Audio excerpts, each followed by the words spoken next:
Hello, Australian true crime listeners. Did you know that potato chip brand Smith's has unveiled a new delicious snack range?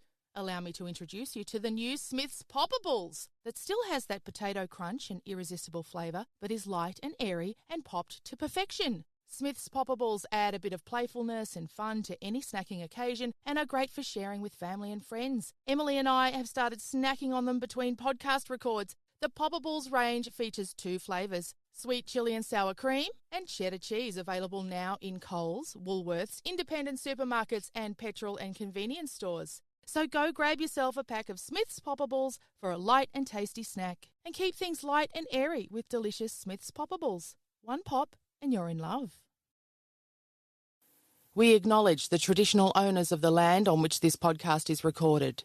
We pay our respects to their elders, past and present, and to Aboriginal elders emerging. When Paul approached me, I Googled him and it was like, oh, hell, he's been accused of everything.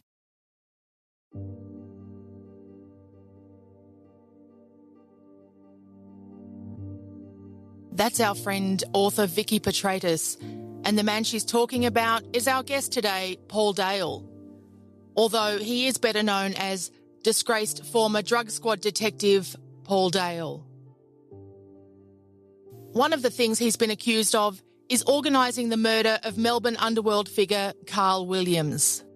That fact alone will have split our listeners neatly into 2 camps.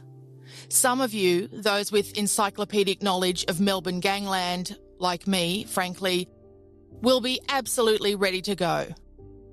But others may need a little help with the context of our story today. This may be hard for some of you to believe, but the first Underbelly TV series that dramatised the Melbourne Gang War was aired in 2008.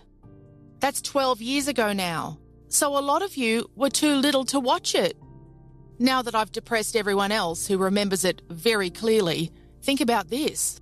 It was a TV series about a violent gang war that was on TV while the real violent gang war was still underway. This show made real people like Carl and Roberta Williams famous while they were still regularly on the 6 o'clock news for their court appearances. That's amazing, isn't it?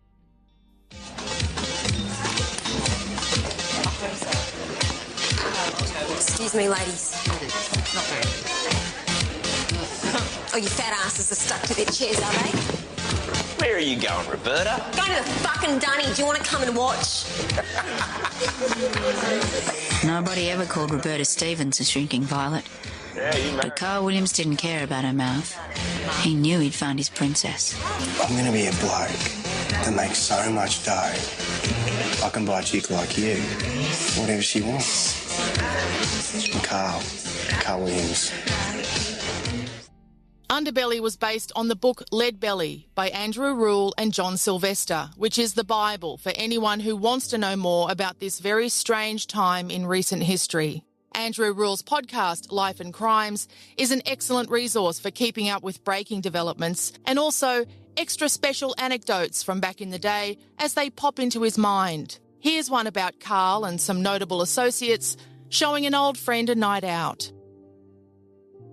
The Melbourne Underworld War started in the spring of 1999 when Carl Williams was shot in the guts by Jason Moran. That is a well-known story. What is not so well known is that about 2 weeks before, on a Sunday night, a good friend of Carl Williams, a childhood friend of Carl Williams, was sitting in a restaurant in St Kilda when his mobile phone goes. On the phone is Carl, his old mate Carl, the boy he used to play street cricket with. And our little mate sitting in the restaurant is in fact a very prominent sportsman who had performed in his particular trade, not only around Australia but internationally. And on this occasion he was back in Melbourne and he was keen to see his old mate. His phone goes and Carl's on the line and Carl says, I'm going to come and pick you up. We're going out. And our bloke, we'll call him Jock. Jock says, yeah, see you then, Carl. And he walks out the back of the restaurant after he pays his bill. And sure enough, in about 10 or 15 minutes, a dark-coloured anonymous sedan pulls in. And he realised that this sedan was the sort of anonymous car that Carl drove when he was doing business, as they say in the trade. He wasn't driving a flashy car. He's driving like an old Falcon or something.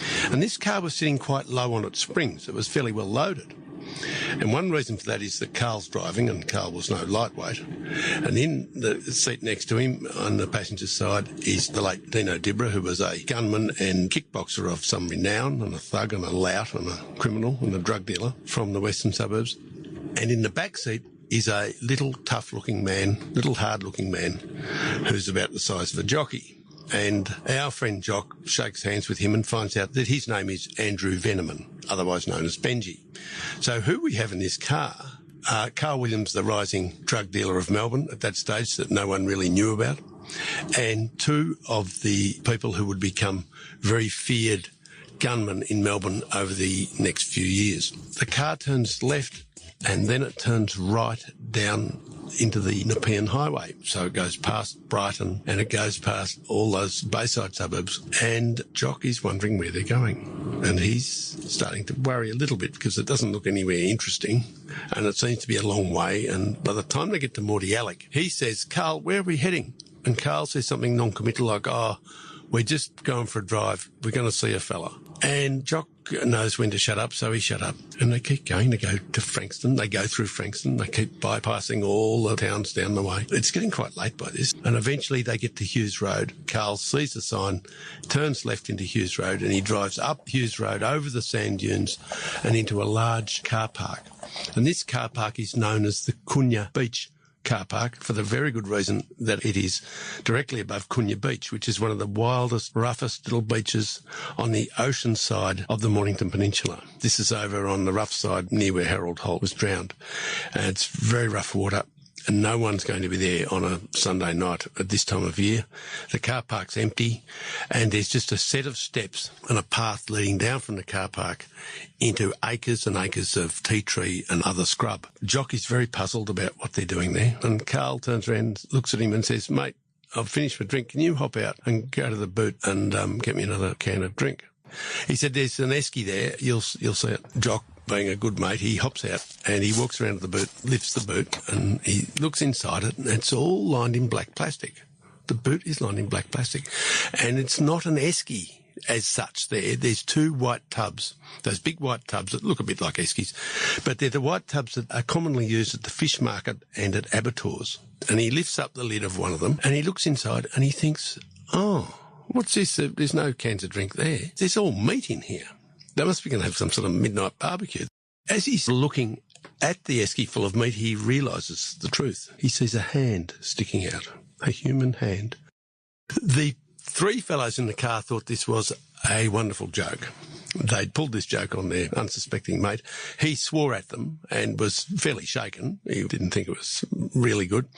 And he swore at Carl, and Carl just laughed and then hopped out of the car himself and beckoned him away, because Carl was very cagey and careful about speaking in the car in case there were listening devices. And he had a bit of a chat to our mate Jock. Meanwhile, the other two, Dibra and Veneman, hop out of the car, go to the boot, lift one tub out each and take a short-handled shovel that was in the boot and a torch, and they wander off down the path, down the steps into the tea tree, and they're gone for, 15 or 20 minutes. And they return later with nothing but the torch. So clearly they've buried the tubs and they've buried the shovel with it, and they've just come back with the torch. And then they hop in the car and return to Melbourne. This story is by way of being a preamble to the Underworld War, because in that same month of October 1999, the same month that the body in the boot goes down and is buried at the beach at Rye, Carl Williams turns 30, and on his 30th birthday, he meets Jason Moran and his brother Mark Moran in a park in the western suburbs. And that was the confrontation which led, of course, to Carl being shot in the stomach with a .22 pistol by Jason Moran. And had Jason shot Carl dead on that occasion, which it wouldn't be good because it'd be murder, it would have really been just one dead drug dealer, that was a death quickly got over by everybody except his loved ones, and probably would have prevented the entire underworld war, because Carl took it deeply to heart that he'd been shot in the stomach. And he got very, very vengeful about this and hired gunmen and hitmen and all sorts of nasty people to then start an extermination program against the Moran family and their friends and their supporters and their associates and their hirelings. So in the end, it was that meeting in late October 1999 that led directly to what we call the Underworld War. So yeah, some people think today's guest is responsible for the murder of that guy, Carl Williams, which is a pretty big deal, especially as our guest today was facing accusations of being involved in the murders of two other people at the time, one of whom was a drug dealer and police informant. Sounds like a pretty hard bastard, eh? Well, actually, he really doesn't. I remember having an interview with the Herald Sun many years ago, and it was after Carl Williams had been murdered in jail. And so straight away, I was accused of, coordinating that murder. So Mark Butler came up from the Herald Sun. I agreed to meet with him, and we sat down and we discussed a lot of things. And I went through a long history of matters that have been going on and the allegations and the wrong allegations that have been made against me. At that stage, I was still on bail for murder. I was living away in the country, and I certainly had no contact or association with anyone I felt at the time that could have had any involvement in the murder of Carl Williams. And the fact that Carl Williams was actually in a most highly secure unit at Barwon Prison, in the Acacia unit, a unit that I actually spent some time next door to him. How the hell could he possibly be murdered? It was incredibly incompetent of Victoria Police and the corrections for that to have possibly happened. So it was just bizarre that he could possibly be murdered there. So I gave this interview, and the next day, across the front page of the Herald Sun, big picture of me, I didn't kill Carl. And I just thought, well, this wasn't what the interview was about. And I was sitting on a bus the next day. I was getting on a bus to go to Melbourne for something from out of Wangaratta. And these people sitting in front of me, and they got the Herald Sun, and I can hear them go, oh, that's that Paul Daly, he lives here in Wangaratta, and and they're talking about it. And I just leant forward and I went, don't believe everything you read. And I just felt sorry for it, like they're going, and I'm sitting behind. This is the very next day. So look, I guess the only way I can get my side of the story out is like through you guys, commercial media, like podcasts. What we do, we're kind of alternative media, I guess, because we don't work for anybody. We're just independent. Yeah. I can tell you now, from a background of high-level policing, high-level investigations at the Homicide Squad and Drug Squad, etc., we were sought after for information from the media. So the media really look to Victoria Police and really want to make sure they keep in favour with Victoria Police, because they want the heads up, they want the snippets, they want the little releases of information, and that's why Victoria Police have got a media unit to coordinate all that, so that detectives aren't just going off and feeding their favourite to get to the box at the footy next Saturday night type thing, because that's what used to happen. Yeah. But I guess, on paper, the reason that the Herald Sun or whoever it was ran that headline, it was like no one was suggesting that you, Paul Dale, crept into the Acacia unit and murdered Carl Williams. But the suggestion was that you have been charged twice with major crimes, and on both occasions the star witnesses were murdered before they could testify against you, and on both occasions then the cases fell apart and you're a free man today. So if this were a movie, it would be a pretty clear-cut scenario. It's funny, my mind's going a million miles an hour while you say that. You'd be able to talk, you've got all the time in the world, so it's okay. Because what you say there, when you, and I've read it many times before, I've listened to highly experienced criminal barristers talk in court and do exactly what you just said. And they go, Mr. Dale was arrested on this date for this burglary. On such and such a date, the main witnesses were murdered. Mm-hmm. He was then charged with this. On such and such a date, this person was murdered. The only witness against him. Yeah. I mean, you are 100% right. When you look at the chronology of all of that, you just go, the first thing is, again, and that's what happened with Victoria Police. I think as well, it's him. It can't be anyone else. It's him. And we're going to do everything we can in our power, whether it be legal or not, Now, whether that was a decision openly decided on at the time, or it just came about that that's what happened in the end, that they used illegal evidence and did what they did that we will no longer touch on soon with lawyer ex Nicola Gobbo. But yes, you could look at that and just go, well, it's got to be him. And I guess that sort of in a way goes to some way to answer why did they target you so hard? Like, why are you the person that in all the Victorian history and probably Australian policing history has been targeted so hard over all these matters? And so I guess that, when you look at that scenario, you go, well, of course you would target that person very, very closely. Okay, let me just fill in some gaps for you here. In 2003, Drug Squad detective David Michel and informant Terry Hodson were arrested over the robbery of a house that had been under surveillance by the Drug Squad for months. Under questioning, informant Terry Hodson made a statement in which he claimed that our guest today, Paul Dale, who was at the time a senior member of the Drug Squad, was involved in the planning of the robbery. He alleged there'd been previous attempts to rob the property that Paul had taken part in, and that he'd pulled out of this one earlier that night but was still expecting his cut. Subsequently, our guest today, Paul Dale, was charged along with Hodson and the other Drug Squad detective, David Michel, in relation to the robbery. The first person our guest Paul contacted for advice was defence lawyer Nicola Gobbo, with whom he'd struck up a bit of a friendship. Of course, we now know, because of the Royal Commission into the Management of Police Informants, that she was a registered police informant. And she passed every piece of information about their relationship on to her police handlers, including exchanges she said she witnessed between Paul and another of her clients, gangster Carl Williams. In 2004, while former detectives Dale and Michel and their former informer, Terry Hodson, were awaiting trial for the robbery, Terry Hodson and his wife Christine were murdered in their home. Former Drug Squad detective David Michel was convicted of the robbery and served 12 years.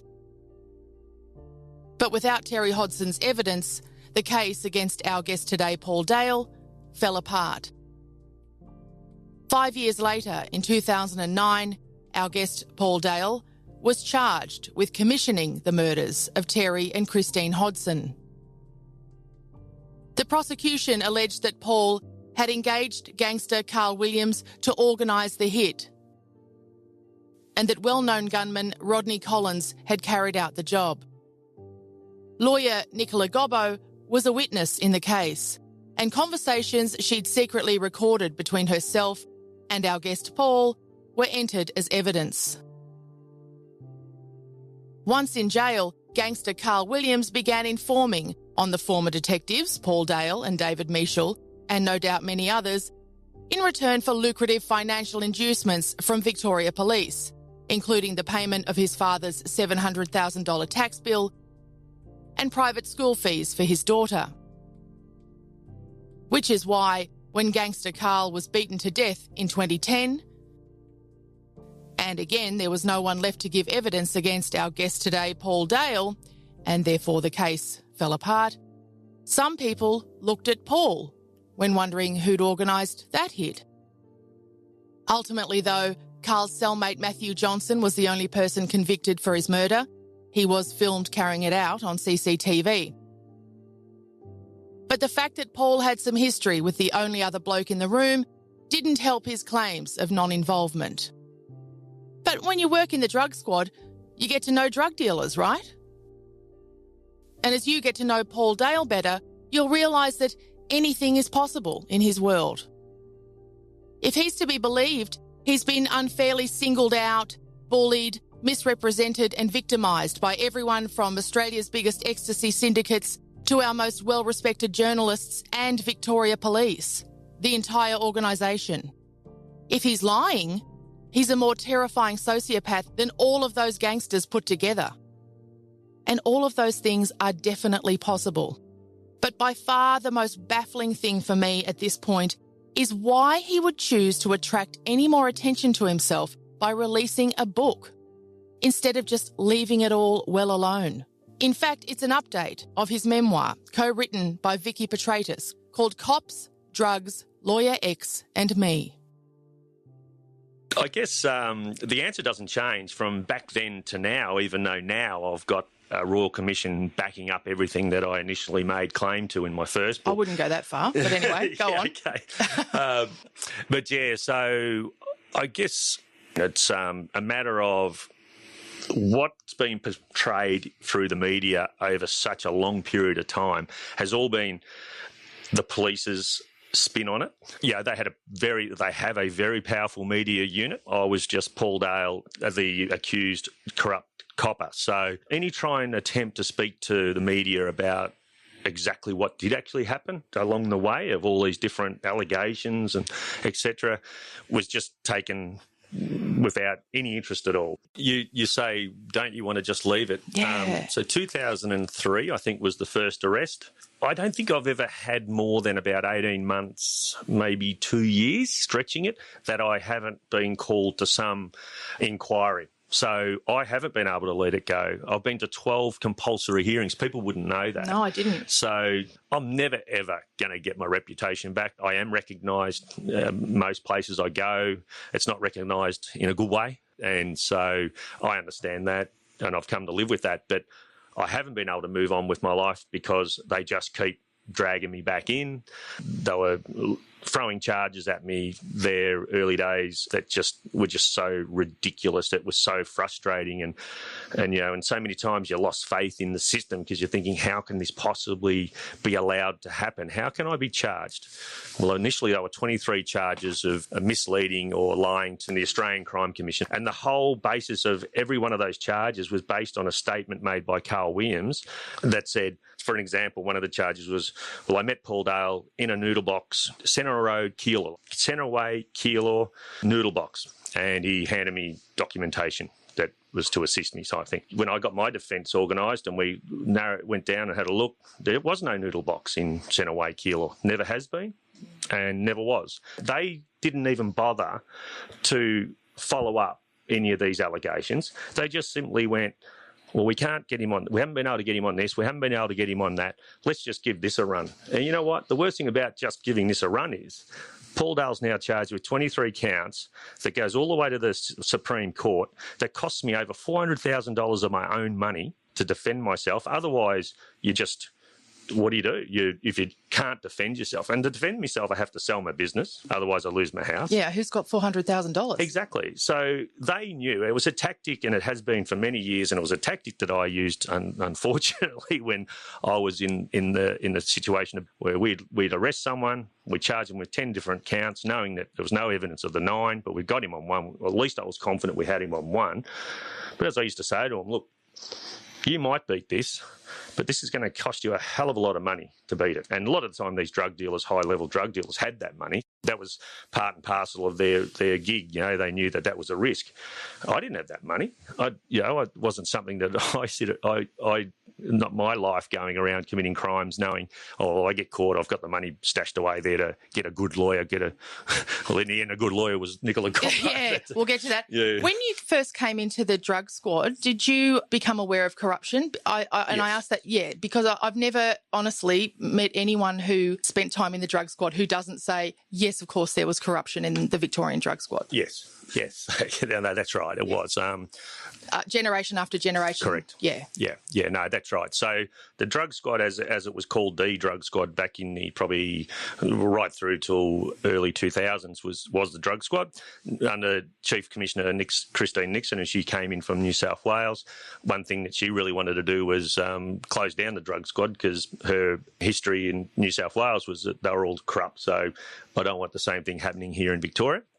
And look, and she was right. I mean, it was out of control. There was several members of that drug squad just prior to my arrival that were charged with serious drug trafficking offences, and a number of them were jailed. So that was all happening right then and there. They created what they called the Major Drug Investigation Division, which I was recruited in too. It was a high vetting process to become a supervisor there as a detective sergeant. They were very keen to get new blood into try and get rid of all the corruption, get all of those people out, and get new people in, people with no history of any form of alleged corruption or potential unethical behaviour. So, and I had none. So what year did you come into the drug squad, MDID? So MDID was probably around 2000. Well, I was arrested in 03, wasn't I? So, yeah, okay.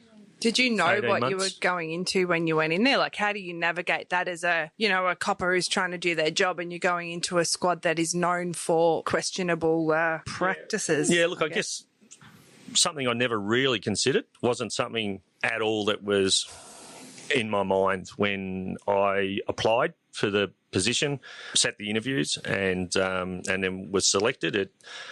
I can't recall whether any of that was even part of the interview process. I mean, I was certainly aware that I was coming into a newly formed department within the crime department that, has had some really, really serious issues with corruption in the past. I really didn't see. I didn't see any problem. Did you know the gang war was on at that stage? No, the gang war wasn't on. And this is the thing, again, there's a lot of allegations being made about myself and Carl Williams over the years. Those guys were kicking around, but it wasn't really a war yet. So Carl was kicking around. And Tony Mockbell was kicking around. Oh, for sure, The Morans and the... Yeah, the Morans, yes. And I dealt with them all. Yeah, the Mockbell situation, well, they lived in Brunswick and a lot of their business was done around that suburb. I actually worked pretty much at every rank in Brunswick. We've got some major drug cartels operating in Melbourne. And all interconnected too with all the relationships and the... 100%, you're right. Carl's still in the good books with the Morans at this stage, is he? Right? No. So Carl's adamant he wants to kill Jason at this stage. Oh, Jason's already shot him in the guts? Yeah, yep. And no one knew who shot. No one knew if it was Mark or Jason. So when I first met Carl, first time I ever physically met him, and we were out near Broadmeadows, Westfield Shopping Centre, I reckon it was, Westfield. Met him there in the food court. Of course. And he loved the food. Yeah. But so did I back in the days, I must say. Anyway, so we met there for the first time. I was actually with David Michel. He was on my team. And it was all fully authorised. And this is the other thing that, it's never been... If I check your police diary, this will be in there, will it? Look, and fully authorised. And this is a thing that really bugs me too to this day, is that there's so many things that they go, oh, Mr. Dale was meeting Carl Williams and Mr. Dale was meeting this person. Yes, I was. Yeah. All fully authorised, under the full knowledge of senior officers. And even when I was visiting, I think I'm allowed to talk about... I hope so, because he's in your book. Well, he's in my book, and there's been a lot of change this. If you have no to. worries, I'll but check. There's been a lot of suppression orders over the years in regards to. 1 minute you're allowed to talk about him, next minute you're not. There's a whole story to talk about, and hence the reason why they thought I was involved in Carl's death, because was someone I knew, and there's a whole can of worms there, because I got a call from some lawyers recently that are representing who is suing Victoria Police over the fact that I registered him as an informer without his knowledge. Oh, yes. And I maintain that to today. He did not know, and I did not put him in any position of danger. Victoria Police certainly did. All of that is still in the book now, yes. So the legals must have... Yes, yep. And so that's a civil litigation about to be brought on by... Yeah, so he's back in custody. Muzzle tough. You did register him as an informant. I did, He didn't yes. know, but how does that work? Well, I can't remember when was first charged with murder, but prior to that, I'd actually arrested him. I was at Brunswick uniform, but I never spent a lot of time in uniform because all I ever wanted to do was catch crooks. So I didn't spend a lot of time just behind the desk and ticking and flicking files. I soon convinced my senior sergeant to let me get a few of the young blokes that are keen to become detectives, and you can identify them very, very quickly, and girls. Let me get a crew, 2 or 3, we'll call it special duties, that's what they used to call it.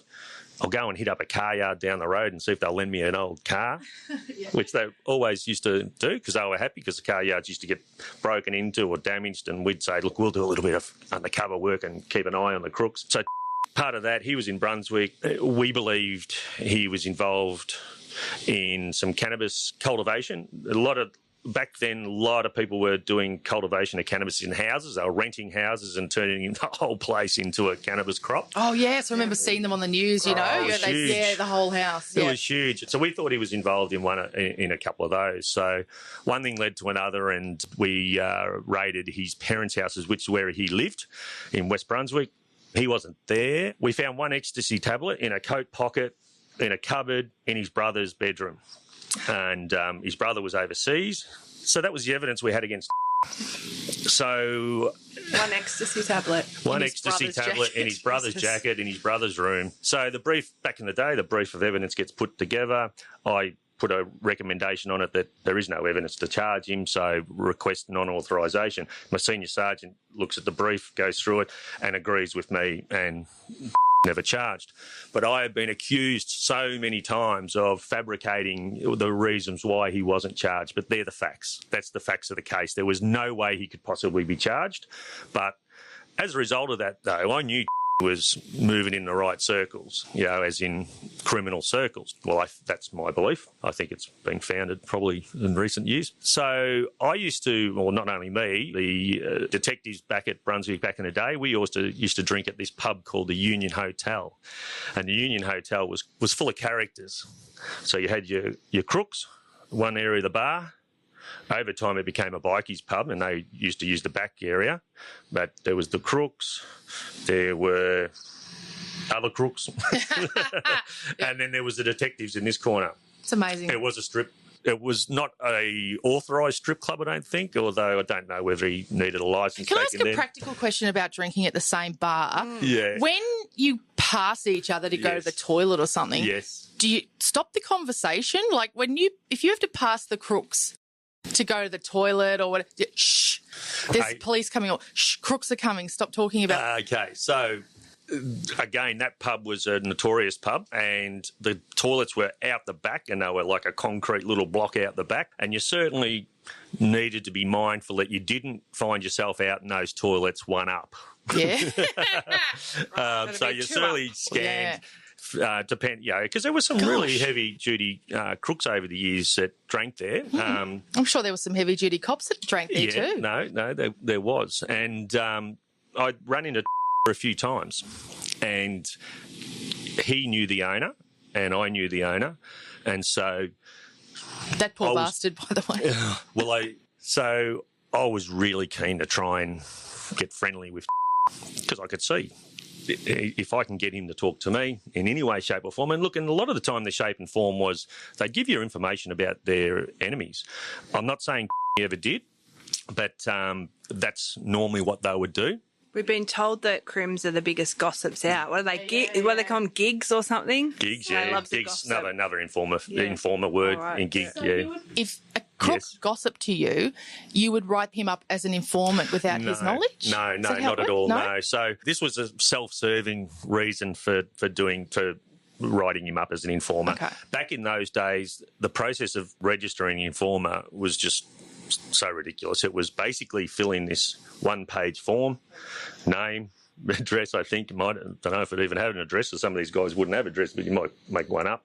Name, address, criminal history, aliases type thing, other names, and pretty much what you thought the person may be able to provide information about. And you would take that to your local detective inspector. All detectives would report through him, and he would normally be, back in those days, he was at Broadmeadows.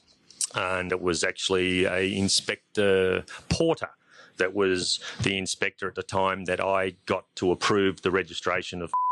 But he wouldn't have cared less whose name or whatever was on that. It was a tick and flick thing for him and give you a registration number, so it might be A5. So forever in a day, I would refer to as A5 in any correspondence or anything like that. And that was how it worked. It was never like I had to sit down and go to a board or a panel or any other format and explain why and how, and or get the potential informant to sign any form of memorandum of understanding or any of this sort of stuff, which I think has been brought in years on, I don't know. I couldn't tell you. By now it will be. Oh, yeah, after exactly. this. Yeah. So that's as simple as it was. And the reason why I did that was I was preparing to look to take promotion to detective sergeant. So I was a uniformed sergeant looking to get back into the CIB or the crime squads. So the way to get to make yourself look better at interview panels is to show that you are, whilst you've been out there in uniform, you haven't just sat behind a desk and flick papers, you've actually got out there and you're still actively to show initiative. Absolutely. And Connected. that's the way detectives were back in those days. It was really all about. And the fact that I drank at the Union Hotel amongst criminals also showed, well, you're still mixing with them and you're talking to them, and that's how you catch criminals, not sitting behind a computer. That's how we looked upon it. It might be old school thought process, but that's the way it was for us back then. Yeah. And so that's why I registered him. So there's been a hell of a lot of allegations and innuendo and all sorts of things about... Why? Because what's the connection between him and Carl's death? What's the innuendo? So him and Carl. So he's in that Acacia unit with Carl. So there's only him, Carl and Matthew Johnson in a little room, not much bigger than this. So he didn't murder Carl, but... He was actually on the phone, is what I've read, about where his movements were. And I think it's the person that he was on the phone to or shortly afterwards that I think they've got a bit of an interest in as to why Carl might have been... Someone who may have financed? Something, along those lines. So the thing about all of that, though, is, again... just throw it back at Paul Dale, as the who's killed Carl Williams, because he was a witness against Paul Dale. Paul Dale must have been involved. And then to start bringing all these, well, he knew that was his connection and that's how he could get to him.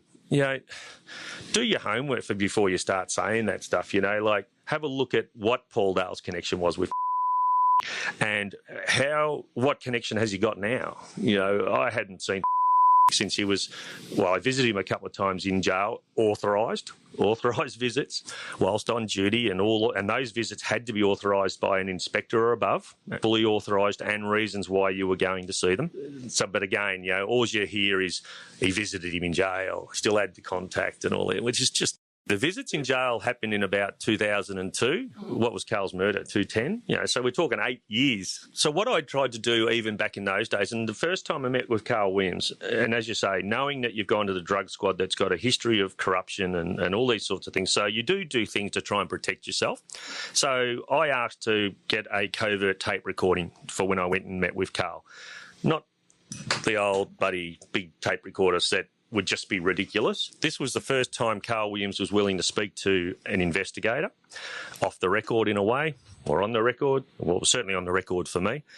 And so I applied to the special sources unit or whatever they would call back in those days, because they had all the covert things. They had devices that looked like a salt and pepper shaker. They had all the things that a tie pin or whatever it took to make it obvious that it wasn't a tape record. That wasn't tape recording, because these crooks aren't going to talk to you with a tape recorder going. Not in those days. It might be different now because they get them to sign up memorandums of understanding and everything. But so they wouldn't give me one.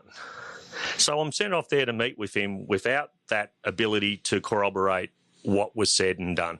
Although I had Dave Mischel with me, obviously the credibility issue there. Oh, yeah. Next week, things will get much more serious when we discuss the crimes that Paul Dale has been accused of being party to in one way or another.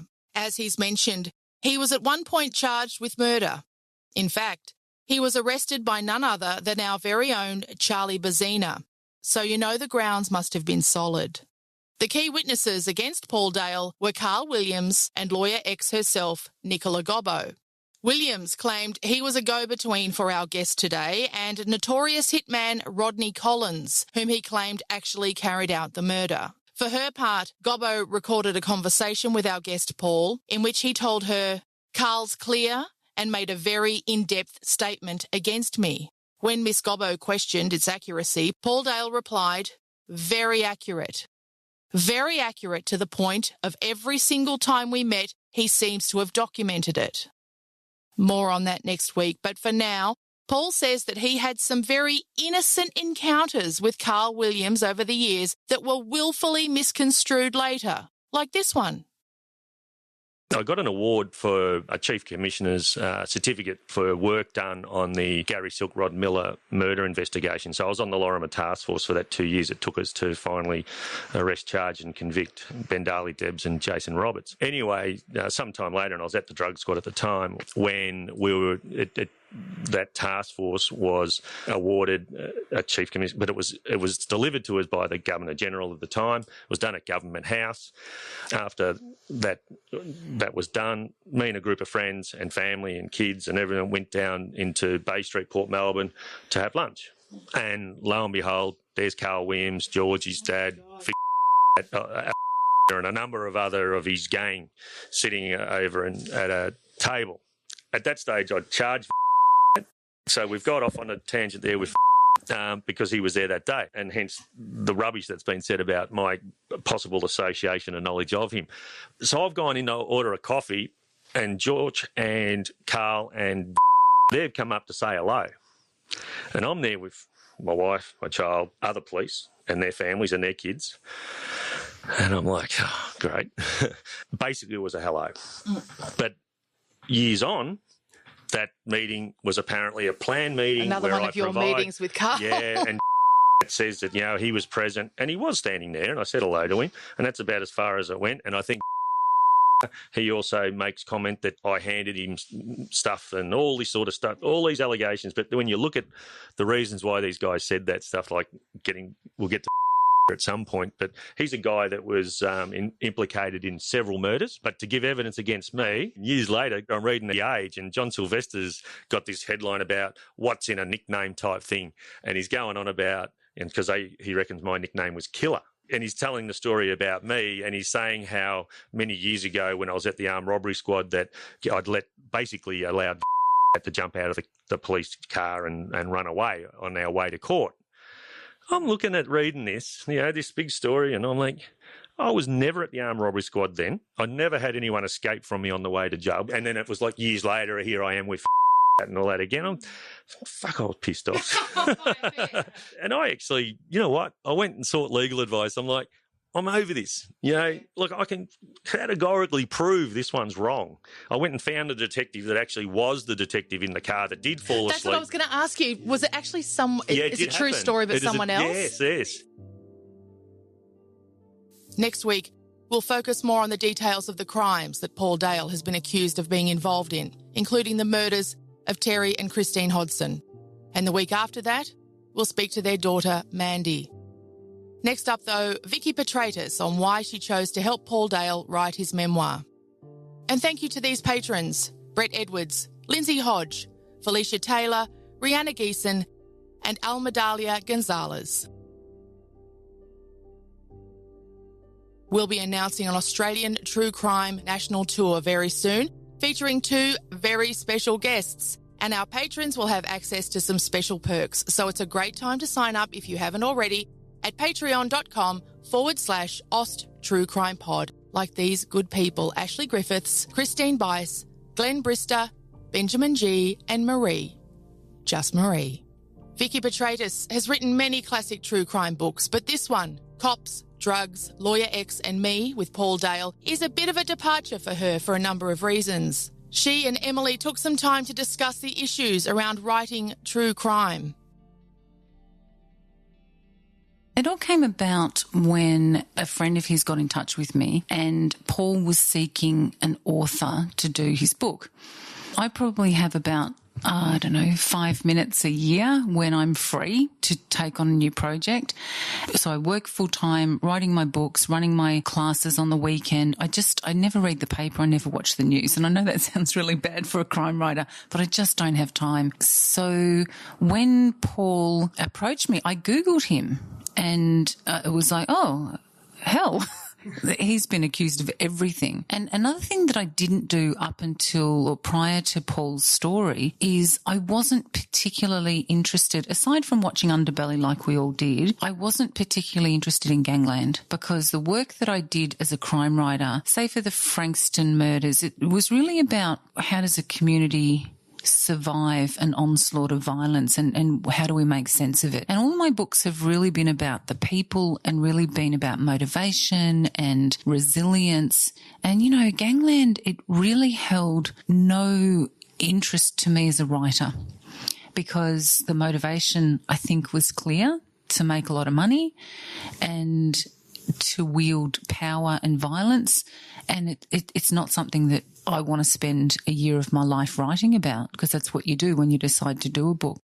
So when Paul's friend got in touch with me and I said, yeah, you know, I'll have a conversation with him. And I remember the conversation because he's in the country, and so we spoke on the phone, and he was really angry, and I think, you know, he got to the point where he didn't speak a lot publicly. When he did speak, it would be twisted. And I think he just learnt he couldn't answer back.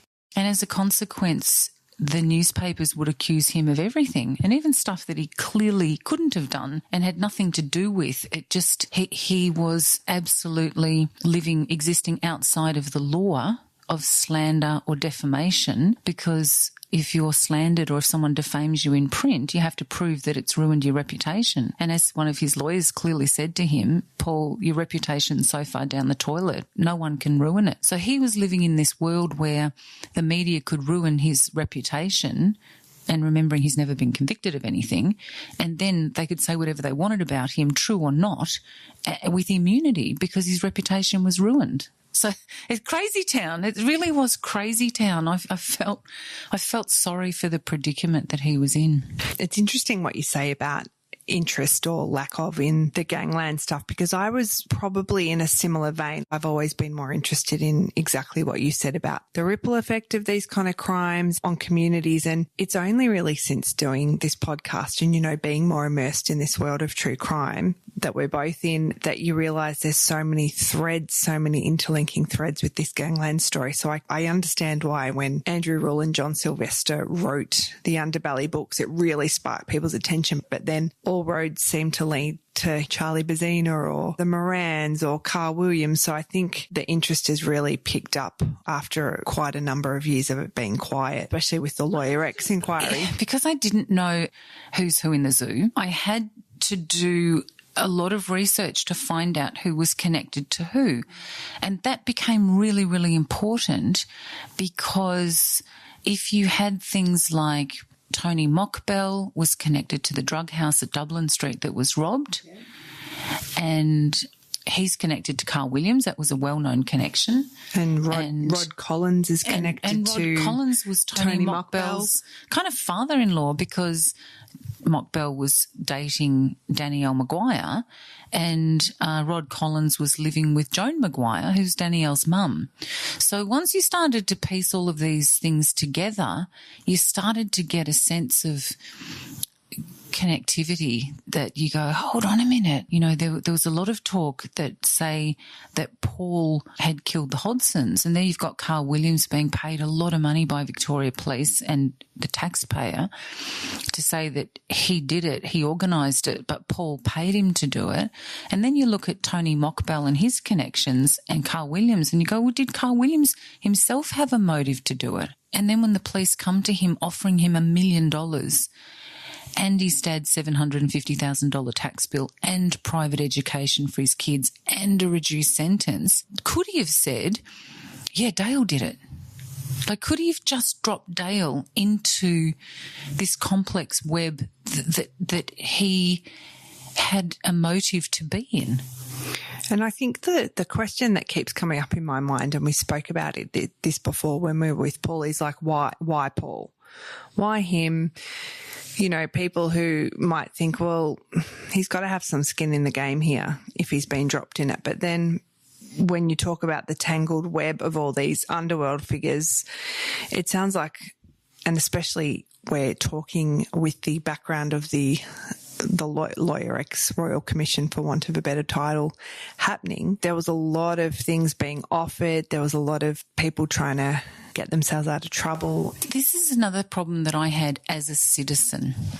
When we read the newspapers, we assume that we're getting the whole truth. And when I was researching this, so I came from a platform of knowing absolutely nothing. Paul came to my house and he had 32 boxes of documents that he had got on discovery. So everybody's statement, everybody's everything. And he just left them at my house. He carried them up my stairs to my office and he goes, just read them. You make up your own mind. And when was this, Vikki? What year was this? So this would have been in 2012. Yeah. And so I, basically, see you, Paul, and he left and I opened up these folders, folder 1 of brief of evidence, and started reading, and it was like, oh my God, this is right from the start. The hairs on the back of my neck were standing up. It just didn't seem right, and it didn't seem to reflect the actual story that was being told in the media. So, for example, when Terry Hodson was caught with Dave Meachell at the Dublin Street drug house, Dave's sort of caught red-handed and Terry's caught red-handed at the scene, and they're connected to the scene with DNA, and there didn't seem to be any doubt that both of them had done what they said. Now, Terry's put in a room and they say to him, Terry, you're going to go away for life, but if you give us someone else's name, you won't go to jail at all. Now, someone who's a wheeler and dealer and drug dealer, I mean, is it a stretch for us to say, well, what would I do? If I gave a name, if I just pointed the finger at anyone else in return for no sentence, because we know what the sentence would have been because we know what Dave got. So Dave was sentenced to a 15 with a 12. Terry would have got more than that because he had a criminal history. So he would have got in 20 years. He would have died in jail. And so to me, if you read in the paper that Terry dobbed in Paul, if they don't write the inducement, then we're not getting the whole story. So we go, Terry dobbed in Paul. Well, why else would he dob him in? Well, to get himself out of a life sentence, that could be a possibility. And I'm not saying that it's absolutely certain. Nothing in this case is certain, but it certainly needs to be considered. And if you read about the inducements that Carl Williams got, you have to say, well, could he have said, yeah, Dale did it? That's our Emily Webb with Vikki Petraitis, who with Paul Dale has released an updated version of his memoir, Cops, Drugs, Lawyer X and Me, and it's available everywhere, including in the bookshop on our website, AustralianTrueCrimePodcast.com. Thank you for downloading this episode of Australian True Crime, made in association with the Acast Creator Network. We'll be back with part 2 of our interview with Paul Dale next week.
Hello, Australian True Crime listeners. Did you know that potato chip brand Smith's has unveiled a new delicious snack range?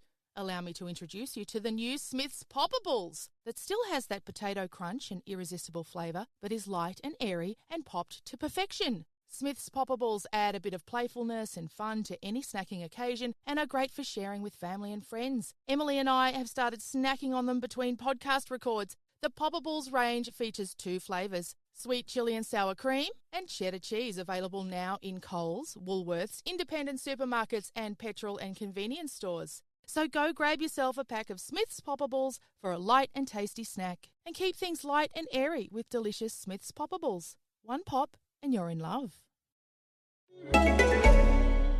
At 7-Eleven, we're here for you 24/7, making it easier to grab a freshly ground coffee, delicious sandwich, or take-home meal. We have the everyday top-ups covered with regular deliveries of bread, milk and much more at your local 7-Eleven.